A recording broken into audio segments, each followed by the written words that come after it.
Eh ben, c'est au moment où ils n'en parlent plus que c'est le plus dangereux. Ils ont l'air d'aller mieux. Pourquoi? Parce qu'ils sont rassérénés. Ils savent que ça va finir. Parce qu'ils sont organisés, ils ont décidé de se suicider.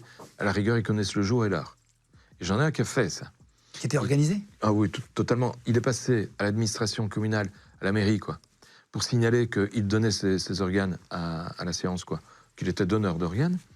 Il est passé chez son notaire pour vérifier que son testament était bien complet.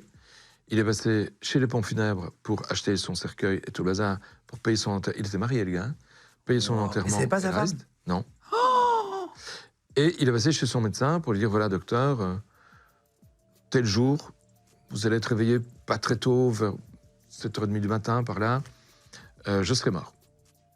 Le monsieur lui, enfin, ne me dites pas ça, je vais augmenter votre traitement. Enfin, le médecin... Parce que c'était des gens malades? Oui, il avait une dépression. Alors, il a essayé de se suicider de 3 manières différentes. Il a d'abord essayé en s'injectant dans le bras une bulle d'air. Ça, il faut savoir que ça ne marche pas bien. Et puis 2, il faut trouver la veine. Or, il a pris une trop grosse aiguille, donc il n'a jamais trouvé sa veine. Il s'est injecté de l'air, oui, mais en sous-cutané, quoi. Ça n'a pas marché. Ensuite, il a pris un scalpel, il a coupé ici, il avait un pacemaker.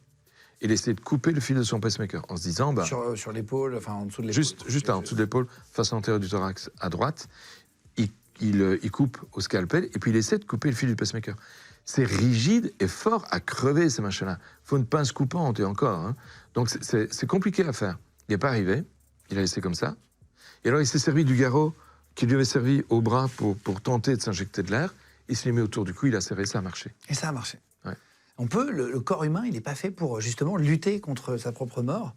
Par exemple, il n'a pas eu envie de s'enlever le truc? Non, lui non. Lui non. Lui, il était bien. Il était bien déterminé. Ouais. Et il n'a pas dit à sa femme avant. Ça, c'est incroyable quand même. Non, et elle était rassurée. Il avait l'impression qu'il allait mieux. Donc elle a plus pensé qu'il allait se flinguer.